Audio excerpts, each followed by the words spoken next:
Ladies, gentlemen, and people of the Star Wars universe out there, welcome to my Kenobi episodes 1 and 2 breakdown. Literally just got done watching it, and I'm straight here into my thoughts on these beginning episodes of the show.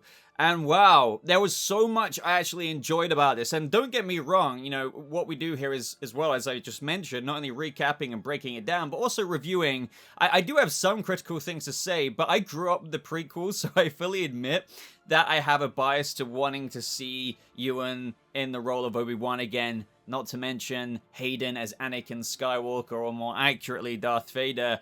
And just the continuation of this rich period of Star Wars history. And that is, you know, between Revenge of the Sith and A New Hope. So like this video if you do go on to enjoy it. That would really help me out, push me out there a little bit more in the Star Wars algorithm of YouTube, and check out my Andor trailer reaction and breakdown, which I uploaded late last night. But starting off, I felt like they did a great recap.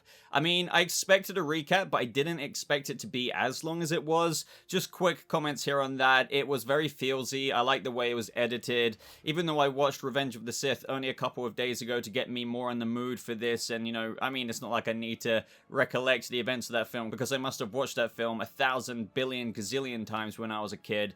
It was just nice, especially launching into that really awesome beginning scene. Like, I literally wrote on one of my bullet points here, Jesus, they start with a bang. Like, younglings are being trained, they accompany it with this peaceful music, and then shit hits the fan. We got clone troopers coming in, the younglings are just, you know, cowering away. I have to give it to that teacher, that I don't know if they were a Jedi Knight or a master training that little class of younglings, but they were going ham. Like, they were defending and killing clone troopers left, right, and center. I think this is like a little bit of a fly in the wall thing fans have wanted for the longest time in Star Wars, like bits like this. Now, we've had it in some moments, if you will, like through Cal Kestis in Jedi Fallen Order, when we're escaping playing as him during Order 66, if you played that game, but now we get to revisit that in the cinematic form, where Jedi being slaughtered left, right, and center. And I don't know about any of you, when we got like that pan out kind of moment, I was thinking, is anyone trying to spot like Anakin Skywalker in the background? I did pause it, but it seems that Anakin might be trying to catch up with the younglings already, and this is kind of an obvious thing. I mean, I could be wrong about this, but this beginning part to the episode could be setting up the seeds of Reva's storyline. You know, the new Inquisitor, Reva, the one who is obsessed and ambitious to find Obi-Wan Kenobi. It could link all the way back to this moment. She could have been one of those younglings. It clearly cuts off with them saying, what do we do, you know?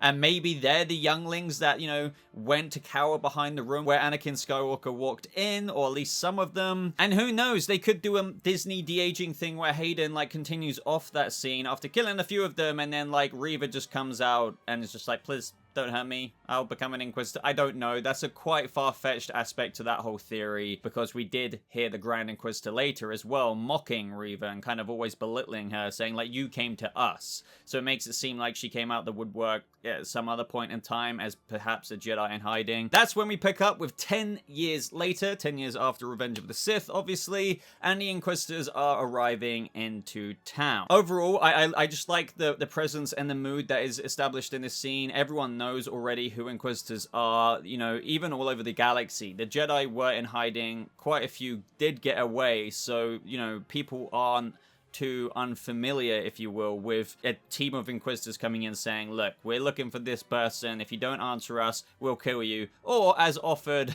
by some other Inquisitors, you will be rewarded, which seems to be a bit of a good cop, bad cop situation in these first couple of episodes, with Reva constantly going out of line from that of the Grand Inquisitor's desires.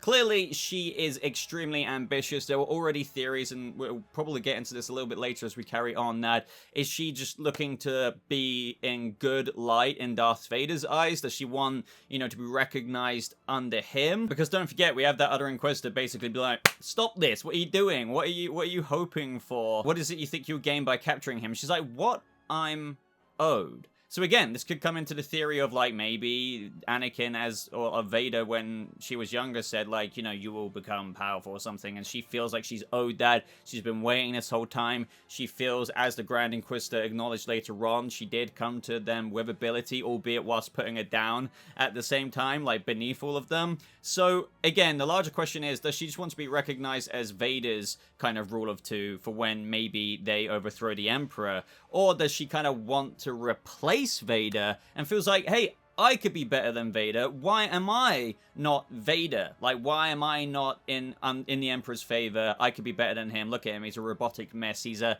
shadow of the potential that Anakin Skywalker had. And we know, as revealed in episode 2, that she knows for an absolute certainty that Darth Vader is Anakin Skywalker. And there's lots of interesting things in canon here, because that isn't something that is good to be known. Like, Vader would arguably kill people if they worked under him, if they knew his real identity. So even before, with rumors and stuff like that, with what we heard, with how Reva does put some things together, that has yet remained to be seen. Like, how does she know certain bits and pieces to put together parts about Leia Organa, Obi-Wan? Could this come all the way back to the temple if she was one of the younglings and came across Anakin Skywalker? Is there some kind of force signature there that she just knew when she came across Darth Vader as an Inquisitor? Again, without rambling too much here, all of these questions are kind of circulating around the theory realm right now. I did really enjoy the introduction of these Inquisitors. Grand Inquisitor just talking about this itch the Jedi can't really help.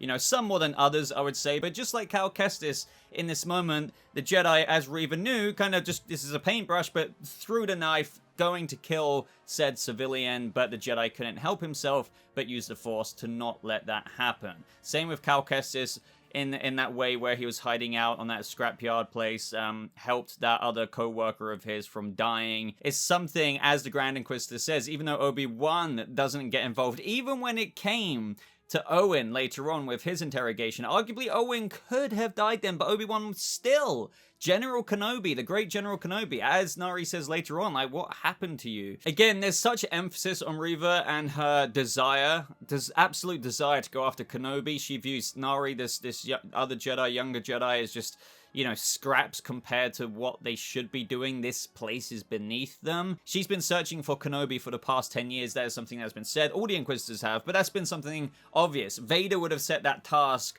because he's like, yeah, you know, I've made you guys to kind of hunt the Jedi, but your number one priority is Kenobi. Like, if you can find him, bring him to me. So that was definitely their mandate, like, from the get-go, but I think most Inquisitors have somewhat given up by now, just due to 10 long years of your only job is hunting Jedi, or any form of Jedi, from Padawan to Knight to Master. Still haven't come across Kenobi, then I think a lot of them are, like, fatigued. But this is where we visit the life of Ben Kenobi on Tatooine, and it's, you know, it's just crazy seeing a day in the life of it's a very kind of, you know, minuscule job, just salvaging some meat off a dead beast in the dunes of Tatooine. You've got other workers there that they're very poor, they're not getting paid much. There's even a moment where Obi-Wan, again, it refers to that itch that the Grand Inquisitor was saying. It's like, come on, like, this is half. Like, I have a family to feed. And it's almost like Obi-Wan wants to say something to the dick who was just kind of saying, you know, I'll take all of it if you don't shut up, basically. But anyway, after the Inquisitors identified the Jedi, he got away. They kind of let him get away, which was, you know, it leads to something a bit later on where I thought, like, oh, why are you doing this? This is so dodgy,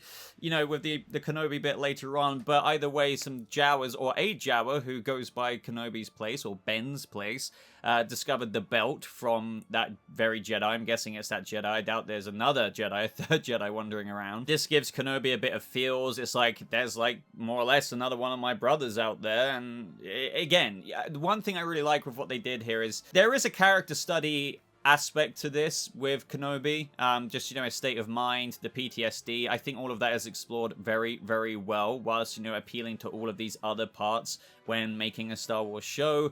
We also have him buy this kind of T-16 model, or kind of toy, if you will, for Luke that he intends to give later on, as we see, but gets rejected by Owen. And speaking of PTSD, this is the kind of fan servicey kind of stuff I want and is very easy to please me with. He's having nightmares about the Mustafar battle, a younger Anakin, voiceovers of "You Are My Brother, Anakin." Like, it literally haunts him, and this makes it so much more powerful later on in episode 2 when you realize that Kenobi really didn't know that Darth Vader was Anakin, and we will save the talk for that when we get to that, but that's something with the character study aspect I'm getting into here. He's tormented almost, I guess, and I assume, nightly, every night with nightmares like this. He's just haunted by not being able to save Anakin, who he trained from a young boy, and I would go on about this forever and forever and forever, but especially fans listening to me right now, you know what I'm on about. It's just, this stuff is golden. Up next, let's talk about Qui-Gon for a second, because after this, it made me feel kind of like, oh man, Kenobi, because he had a little nightmare and he wants to call out to his master, because he's like, Master, Qui-Gon, Master, no response. And like, we had this wider shot of Kenobi sat there. Maybe Qui-Gon would have said, you know, these are just dreams, Obi-Wan, and gave him some kind of guidance. And I just thought it was sweet in a way. And getting to, like, the larger thing we want to talk about, I suppose. Will Qui-Gon appear? Liam Neeson has already said and played off like he won't be. He's a bit of a movie snob or TV snob, as in, like, he doesn't really want to appear and things like that. And I believed, and I still do, that let's just say he is in the show. That was just to play that down. And in this moment, I thought, okay, they could do him. They didn't. But I still think that he could maybe be in it. Do not hold my word to that. I'm not saying he will be in it. I'm just leaning towards maybe he still will be in a small cameo way. We also get that moment on Die You Later. It's like, Master, like, now I need your guidance more than ever. But that's not really how the Force ghosts work. Sorry, a little bit of the Force Awakens reference there. Because it seems with those beings, even though they can do anything and everything, strike down a tree in fire like Yoda did in The Last Jedi, and all of that stuff, even to the point of helping defeat the Emperor, they pick their moments to talk. Which is, you know, again, some problematic things in Star Wars. Like, oh, that's convenient. Oh, it's like, oh, Qui-Gon isn't appearing now. There's some kind of weird rule set that we do not know with Force Ghosts, but it does make me think with two Qui-Gon references now, one in the cave, one in episode 2, when Obi-Wan needs the guidance more than ever because I'm on a new planet and I'm meant to remain undercover with a freaking lightsaber on my belt at the height of the Empire. It just makes me think maybe they will show him at a later date. It could be reserved for where Obi-Wan fights Anakin. Like, all of this is done. He saved Princess Leia. It's all put to bed now. One last fight, as Bail Organa says. And then, like, maybe we'll see Qui-Gon say, you did a good job, my apprentice, or something like that. That would be a wholesome way to kind of have his appearance after the trial and tribulations Obi-Wan just went through, and enhanced PTSD times 100 after learning Anakin's life, fighting him, and likely escaping. Well, escaping because we know he's fine as Old Man Ben, up until the Death Star moment. This is around the time where we repeat the job thing again. Obi-Wan gets back on his EOP, but he can tell that he's being watched, and that's where the former Jedi somehow found him. Now, this makes me ask larger questions of, like, how did he find him? Sure, you as a fan might say Force signatures, like they can sense one another kind of thing, but then again, there's a thing like where Jedi cut themselves off from the Force in a way, which is why Obi-Wan struggled to save Leia a little bit later. Like, to kind of minimize you being detected from Inquisitors, you don't really practice or use the Force. So I wonder how a Jedi sensed him, and I'm just finding things like this convenient. I don't think these are really nitpicky, because when, for example, Kenobi is feet away from Reva, no sensing. So I beg the question, how did Nari, this younger Jedi, find Kenobi in that moment? Maybe he asked around, but if it's that easy, wouldn't it be that easy for an Inquisitor, especially threatening hand cutting off and all kinds of other things? Again, these things matter in a critical perspective. You may not give a crap about it. I'm still loving this show, but there are little dents here and there that I'm noticing like that. But I do still like this scene in of itself in a vacuum, because it shows the man that Obi-Wan has become. He even tries to flat out deny his brother, and they share a past of being basically massacred with their brothers and sisters, yet he's pretending not to know him. Imagine how much that requires of Obi-Wan Kenobi to do that. And I did think, like, dude, you naive little Jedi kid, for all you know, you've literally just brought the Inquisitors right to Obi-Wan's doorstep. I thought this might be how the pursuit went down, to be honest, but it didn't, luckily. But it's also a bit heartbreaking as well, because after, you know, the Who Are You, the last memory this kid has of the great General Kenobi of the Clone Wars and everything like that, a master on the council, he looks up at him and he's just, he begs for his help, like, I need, you know, and nothing. Like, the best thing you can do is bury your saber, mate, goodbye. Like, and the next thing we see of him is he's hanging in the town. But then we go to Alderaan, and oh man, they made Alderaan look beautiful. I mean, we've seen Alderaan before. We know what happens to Alderaan. It blows the F up. I've even played it in Star Wars The Old Republic, the MMO online. Maybe some of you have played that. I haven't played it in a while, but either way, like, I'm quite familiar with this planet. It's a very beautiful planet. It's a shame it had to go bye-bye. But either way, some people I'm already seeing, because I thought before I made this video, I'd look at the hashtag, mainly to see comments about the Grand Inquisitor. Some people were saying that they find the young girl, like, annoying, but I honestly think she's great. I don't know. I just feel like maybe they did a few too many things, like they kept showing her running outside. I was like, okay, you know, can we get on with certain other bits and pieces? But I still found what they were going for very sweet, because there are certain things here which I can tell what they're trying to do. There is most certainly canon rule bending here, and probably a lot more to come, because we still have to wait to see how Obi-Wan and Vader interact, how that goes back to the lines in episode 4, but I still think that works, because he says, you know, it's, a present I haven't felt since ... when he was on the Death Star, right? That's what Vader said outside the Falcon's presence when the Stormtroopers said, oh, there's nobody on board, sir. But, so that can be stretched for me, in terms of that they did meet before New Hope, yet after the Mustafar duel. But there's things like Leia that there is a familiarity there in episode 4 established. You know, the message was to Obi-Wan, after all, you're my only hope. But the recording from Leia in that moment was as though it's like, the context I have about you is that you're a friend of my family. You served my father in the Clone Wars. It's like, don't you remember the frickin' adventure we went on in Daiyu, where you kept running away? I saved you from going splat on the floor.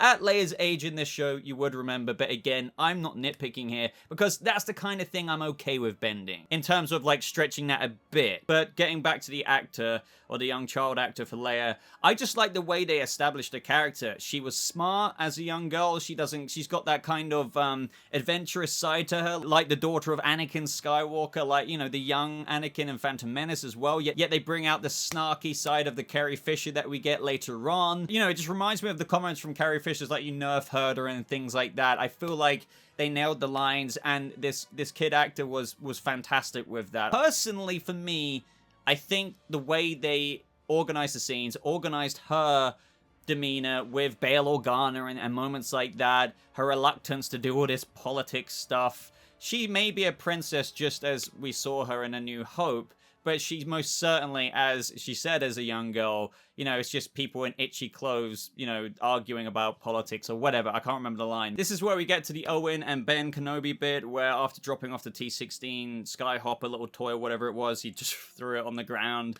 And it seemed that they did have some kind of understanding years ago that I guess Owen's come around the reverse of thinking, because as Kenobi said, you know, we talked about this. When the time comes, he must be trained. And it's just like, so, okay, so it's almost like Kenobi was under the impression that that was going to be okay when he started showing his Force abilities, but he's like, nah, no, I don't want anything to do with you. What, like you trained his father? And it's like, okay, fair enough, fair game there. It is great seeing the Owen from the prequel trilogy maintain that role as well. I think the age has just naturally progressed to the point of where he would be at this point as well. It's fantastic. Even the moments earlier where he's like, Luke, and it just reminds me of that in A New Hope. We then go back to Alderaan. I liked this, and I feel like we're going to see a lot more of this in the Andor series, which, again, check out my reaction and breakdown yesterday, because I talk about how we're going to probably get heavy Imperial politics in that, and in this scene, you can see how the Organas, the Imperial Senator, Bail Organa, it's just like, if anything, they're a thorn in the Senate side and the Emperor's side, because you have that guy saying, after the disaster of the Republic, you know, the Empire is finally lining some pockets, and, you know, Bail Organa is just like, you know, there's still some issues, you know, to address: slave labor, the taxation of the Outer Rim. He's like, he's basically still operating as a Republic senator. Again, just endorsing the young Leia here. I really enjoyed the scene with her cousin. She completely whooped his ass in just like a mind game kind of way. She read him, like used the words back on him. It's almost a bit of this like reverse psychology and just being able to read him. And she does it with Kenobi a bit later as well. She's very beyond her years. And the biggest thing that, again, not to repeat myself too much from earlier, to put it down to, is that she really is like a little echo from that of what she will become, and that is to envision her as the older Leia one day. And however, when she goes outside to run away, like, she's too bold for her own good. This is like a slightly annoying bit, I suppose, but she is a kid, I suppose. It matches her characteristics. I guess she never learns. They've established that. So after the chat with Bail Organa, love him, by the way. Again, fantastic seeing him. She goes out again and she gets grabbed by the mercenaries who were hired by Reva. I do feel like there was way too many conveniences of how she kept slipping away. Ultimately, she did get captured. It's just there are a few moments that I was like face palming because for some reason, like the camera going like this and then just stopping at the branch. And, like, the mercenary just couldn't duck under it and carry on running after the little Leia. I just thought, really? Really? There were so many moments where she got away where I was like, what are you waiting for? Just get her. But, you know, whatever. She did get captured. Now, this is where Obi-Wan gets a signal from the Organas, you know, just saying, please help, please, like, you know, please. You know, and he's like, my mission is to watch over the boy. And it's just like, you do realize this is Anakin and Padme's daughter as well. She is just as important. I think also just mixed in, like, there's a lot of nuance here. Obi-Wan is also terrified of failing again. Of course he wants to help out Leia, but he has a really big hyper-aware kind of state to failing. Just like he failed Anakin. Like, he raised that kid since he was a boy to a friend and then ended up burning. Like, I'm not going to screw up this opportunity to save Leia, so I'd rather just not get involved. One thing I can control and have been managing to control for the past 10 years is watching over Luke, and that seems to be going alright, so I'm just going to continue along this path. But again, really appreciate the scenes, the kind of nuance of the acting there from Ewan's Kenobi. I feel like, and the desperation from the Organas, you know, saying we cannot let this become public because obviously that would draw too much attention. Again, if it's, you know, too public, it might get looked into how she's not actually the daughter of Bail Organa. And it's like, okay, then where did she come from? And maybe pieces of the puzzle could be put together by the Emperor. And that's exactly what they ultimately feared, that the sons and daughter of Skywalker would be known to the Empire. Hence why we got commentary earlier from Leia's cousin saying, oh, that's, you know, they never let you off well. They don't want you to be known about or something. But that is where we had good old Bail Organa freaking come to Obi-Wan's cave. I like the little tease they did. They put the tease there as if, like, what was that gonna be, Qui-Gon? Arguably, though, the Force Ghost would have a different color, you know, the Force Ghost color to him. But it was a very, like, ambiguous, oh, who could this be under the cloak? Bail straight up just kind of confronts Obi-Wan, just like, you look, you've made mistakes, the past is the past, be done with it. You couldn't save Anakin, but you can save her. One last fight, and that kind of pushes Obi-Wan over the edge to not really be able to say no. Now, this is where larger parts of the plan get revealed through Reva talking to the Mercs after they say, you know, are you sure he's gonna come? And she says, he fought beside her father during the Clone War. He'll come. So how do you read that? Well, Leia's father is Anakin Skywalker.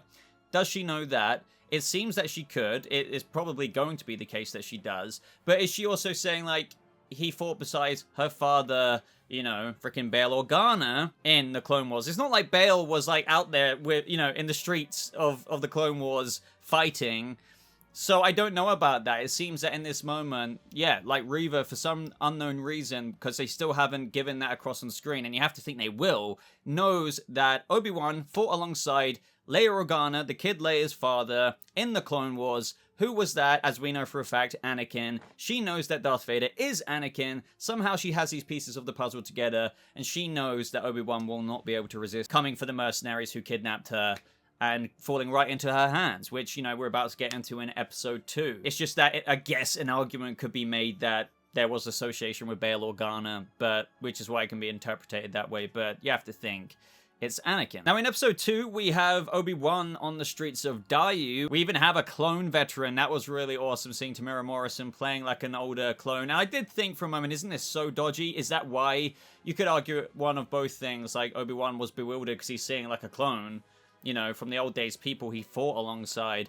But maybe he was kind of thinking, wait, you know, I'm pretty sure most clones knew what General Kenobi looked like. And this, you know, war veteran clone who's asking for some credits could have easily recognized him and been like, hey, I know you, or something like that. Did anyone else think that at the same time? But he didn't seem to recognize him, so I guess that's all fine. But there's something really sentimental about Obi-Wan giving some credits to that older veteran clone because, you know, at the end of the day, even though they executed Order 66, he fought alongside them, so it was probably pretty heartbreaking regardless that he was seeing one of them just completely disregarded, kind of on the floor, struggling to even live really day to day. And he probably doesn't blame them for Order 66 as well, due to the chip in the clones' heads. But this is where Obi-Wan is led to Kumail Nanjiani, the fake Jedi, if you will. I did enjoy his character. We'll talk about a little bit later as to how he helped, and I still don't know if they justified that enough. It kind of felt a little bit out of nowhere. But yeah, essentially, as we saw, he's selling his services as a Jedi, but really it's just magnets and stuff like that,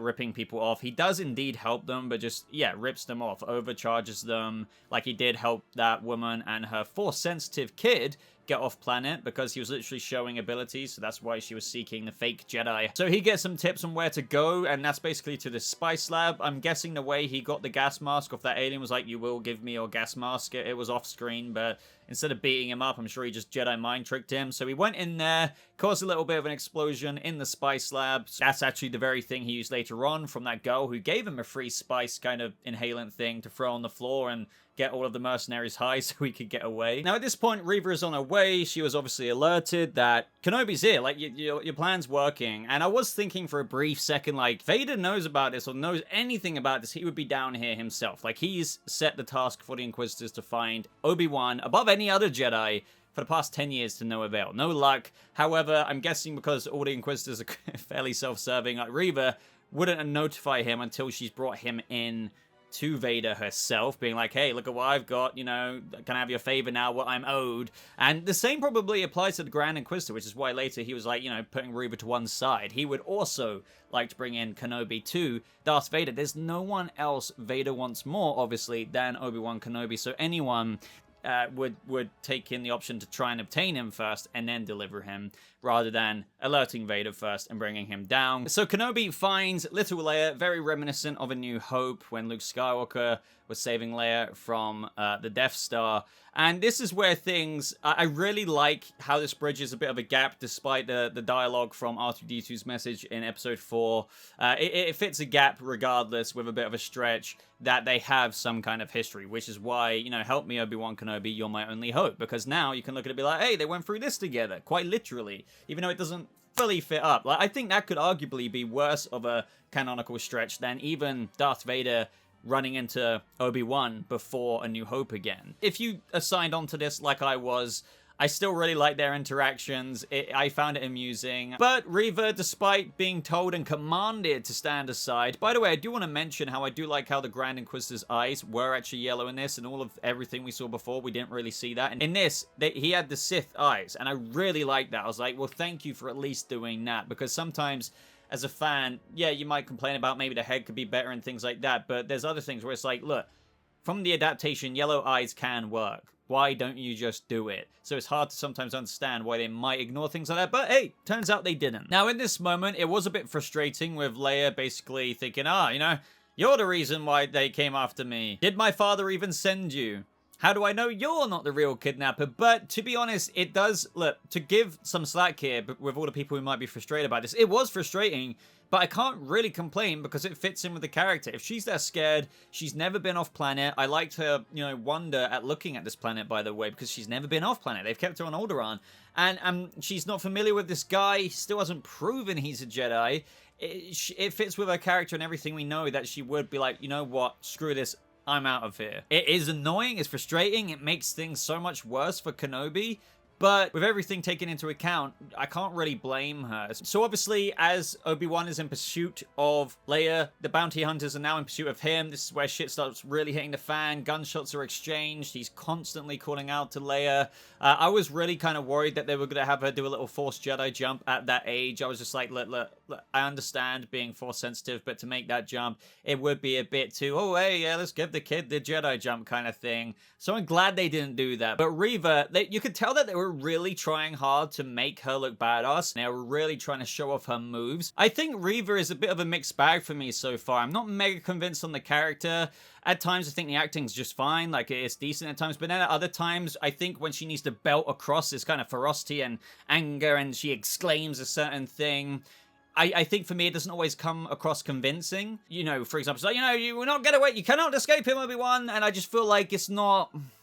I don't know how to articulate it. I just feel like the acting wasn't all the way there in that moment, or in moments like that when she's exclaiming, if that makes sense. I think it's just, for me, some of the lines come out a bit, when she's exclaiming certain lines, like shouting kind of thing, it just comes a bit flat. But either way though, Leia got to float the way she wanted, and this brings us to the point of where we have Haja come, the fake Jedi as I call him, and he shoots the bounty hunter, and I didn't like that because, again, there are things I can suspend my disbelief with, but when put into scenarios where you have Inquisitors, like they're in an alleyway, right? Imagine you're on a street and you're having troopers over there, Inquisitors, they're looking at them, and you hear a freaking blaster shot in the alleyway, only about, I don't know, about 30 feet away. It's a bit like, how did nobody hear that? When he's walking away again, he shoots it, and I was like, why would you risk that noise? Why? And before anyone says, oh, this isn't real life, it's a TV show, look, that's your standard of quality, but like when I'm trying to,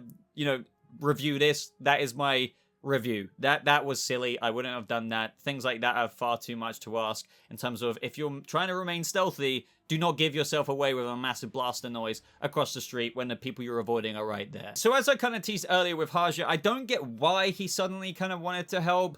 Again, I know Leia kind of said to Obi-Wan, it's just like, you just don't believe you can have friends, do you? Or something like that. So they're trying to get across that, you know, Obi-Wan does have friends, and the Jedi still do have a bit of hopeful presence in the galaxy, even though in other depictions, nobody knows who a Jedi is in only a few years after this. Yet, apparently, what they're trying to get off of this message in this moment is that Jedi are still, you know, they do still inspire people like Haja, which is why I just don't feel like they did a good job in conveying why he was willing to help get them off planet. No credits. I know he said he's trying to make amends. He acknowledges he's a bit of a scumbag. But to me, that just felt like a really rushed leap of storyline and storytelling to get his character to that point. It's like, oh, you know, I just like you, I guess. I like Jedi. I don't know. I guess he was pretending to be a Jedi this whole time. But bottom line, I think maybe if you disagree with me here, you can agree that this just wasn't... It just felt a bit rushed to get to that conclusion with Haja. He says, you're not alone, Obi-Wan. People will be meeting where the coordinates are of the coordinates he got of where that cargo transport is going to. So again, I just felt like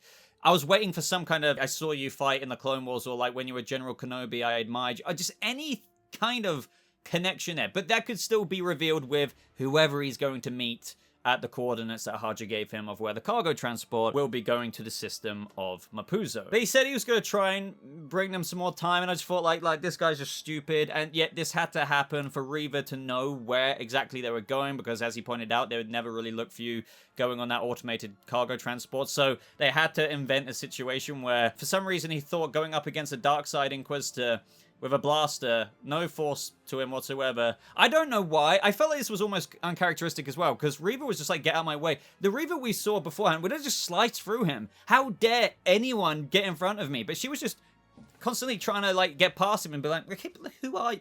Okay, I'm going to try and get past you again. And only then does she like, okay, like I'm going to talk to you about this. Oh, you do know where he is. And then she extracts the information out of his mind, which was, you know, I believe kind of first shown with Kylo Ren doing that to Rey in The Force Awakens. So again, this was just, it completely backfired. I don't know what he was thinking. I think, you get what I'm trying to say here. This had to happen for her to catch up to where Kenobi was going, and that was the cargo transport. I like the little Easter egg tease of when Obi-Wan says, you remind me of someone. Now, you could look at this as just Queen Amidala, her mother, because Obi-Wan does say she was fearless too and stubborn. When she asked, was your friend a Jedi too? He says, no, she was a leader. Well, Queen Amidala was a leader, but he could also be referring to Satine, the one he was in love with. He did say that she died a long time ago, so you could look at it either way. I'm leaning more towards her mother, you know, Queen Amidala, especially when she was much younger in A Phantom Menace. Obi-Wan's interactions with her there, then, you know, when he was bodyguarding her in episode 2, like she ignored certain, you know, security recommendations.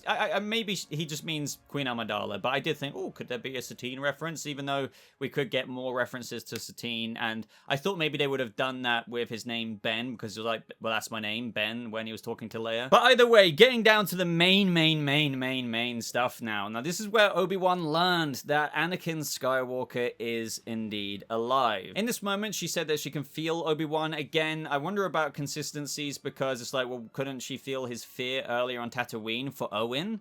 when Owen was about to die, when she was threatening him and his family's life. So why can she feel the fear now? Is it just because he's actually shitting his boots, so to speak, because she's right there, you know, in front of him? And that zoom in on Ewan McGregor's Obi-Wan's face, absolutely fantastic stuff in this moment. As she's reading into his mind, she senses that, oh, you didn't know. He's alive, Obi-Wan. Anakin Skywalker is alive. And the almost panic attack that takes over Obi-Wan's face is just something I don't think I'm going to forget. Like, I loved this. Absolutely loved this. She goes on to say, Annie's been looking for you for a long time, and I will be the one to deliver you to him. And then that's when the Grand Inquisitor comes in. It's like, you know what, third sister? I can't stand the reek of your ambition no longer. She's just like, but I found him. Like, see, look, I've been taking the initiative, and I've been doing it. She's like, I cannot risk you losing him again, even though this leads to losing him.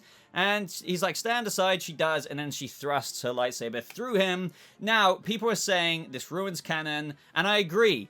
Like, for all intents and purposes, he looks dead. Now, this is where fans will say, no, this doesn't ruin canon because he is in Star Wars Rebels. This is why this is really problematic, because you could argue that is this like another one of those things where, once again, maybe animated shows have the least priority when it comes to maintaining canon. But people, as I just keep teasing, that they're maintaining that, nope, he's going to be in a bacta tank, he's going to be fine. And that's how... after this Kenobi story, he's going to be in Star Wars Rebels, because the thing is, the Grand Inquisitor, canonically, because Rebels is meant to be canon, and there's been references to these animated shows like Bo-Katan Kryze and frickin' The Mandalorian and whatnot, that he dies after falling because there's fates worse than, like, basically death that he could be subjected to. He doesn't want to go back to Vader and things like that. So he optionally falls into the exploding generator. So that's where he dies. Not in this moment.